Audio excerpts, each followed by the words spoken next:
I am going to make some chicken and orzo and sun-dried tomatoes with you today. And I even set up the tripod because I'm feeling all fancy.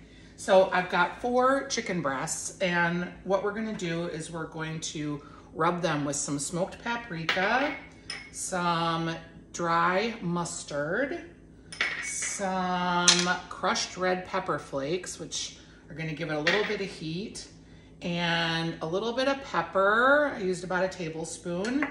And I've got some dried Italian seasoning here, like a Tuscan seasoning.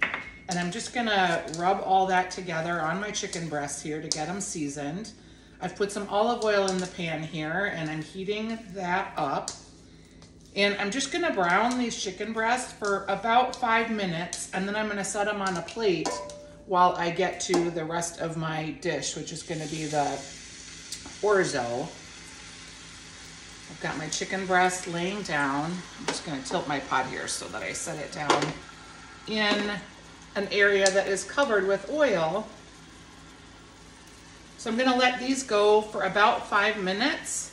I'll flip them halfway through, and then I'll be back to show you the rest of our one-pot meal. Okay, so our chicken breasts are about 3/4 of the way done, and I'm gonna just set them aside on a plate while I get the rest of our dish finished here. The chicken breasts are gonna finish cooking with our pasta. So now I'm gonna add, I know you've got a lot of oil, olive oil in the pan, but a little butter, because everybody needs butter. And I'm gonna add about, what is this, 1/4 cup of red onions. Now you could use other types of onions or even shallots. I just happen to have red onions. And I'm traveling, so I'm trying to use up some of what I have. And what I am doing with my tongs, but really I should be using my handy dandy Stursby, which I don't get paid to tell you how much I love this thing. I just love it. So I'm using that to scrape up the brown bits here. And I'm cooking my onions. And I'm also gonna add my garlic here in a minute, and my orzo, and I'm just gonna cook it like you would cook a risotto. I'm gonna add the garlic last because I don't want it to burn. So I'm adding my orzo, and again, I'm just cooking it like you would cook a risotto, because you cook the risotto, right? To just get a little flavor. It's soaking up all of that delicious chicken grease. Our butter is still melting. And I'm gonna just get this all nice and toasty. And then I'm gonna deglaze with a little bit of lemon juice. And then I'm gonna add 2 cups of chicken stock, my sun-dried tomatoes, a little bit of kale, and I'm gonna nestle that chicken back in there, and I'm gonna let the orzo cook with the chicken nestled inside it. And those breasts are gonna continue to flavor the orzo. I'm just gonna throw a little bit of my lemon juice down just to deglaze the pan a little bit, because I want all of those brown bits to get into this dish. That's where all the flavor is. So get all of that off your pan. All right, I'm gonna add my garlic. And I have about 2 cloves. You know, garlic is so big these days.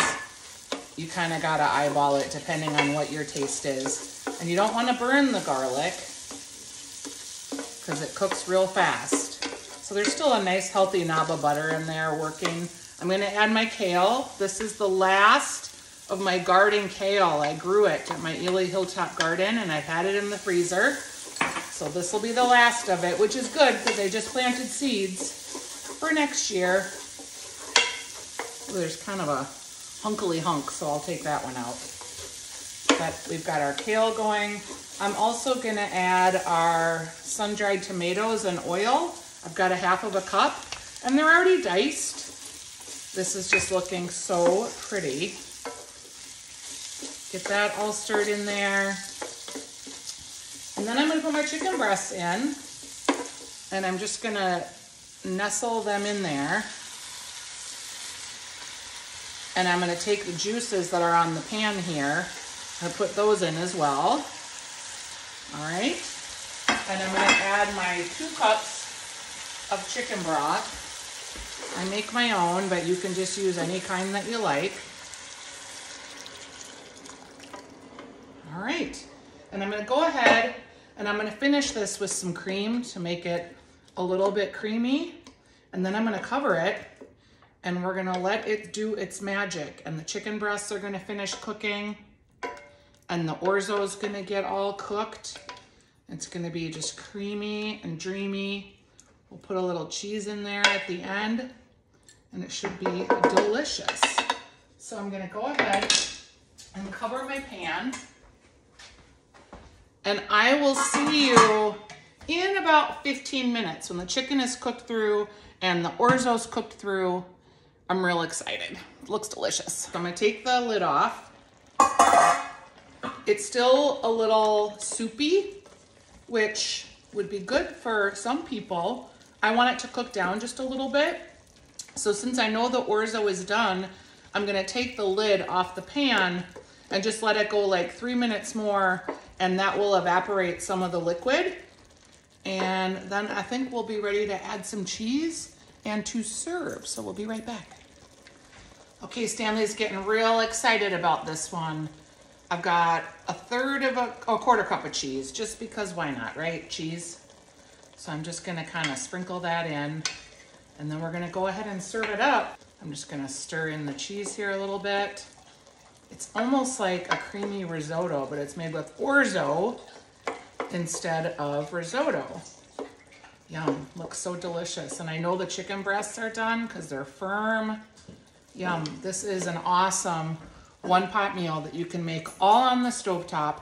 And think of all the variations. You could, use regular tomatoes instead of sun-dried tomatoes. You could use spinach if you wanted to. You could add black olives if you wanted to.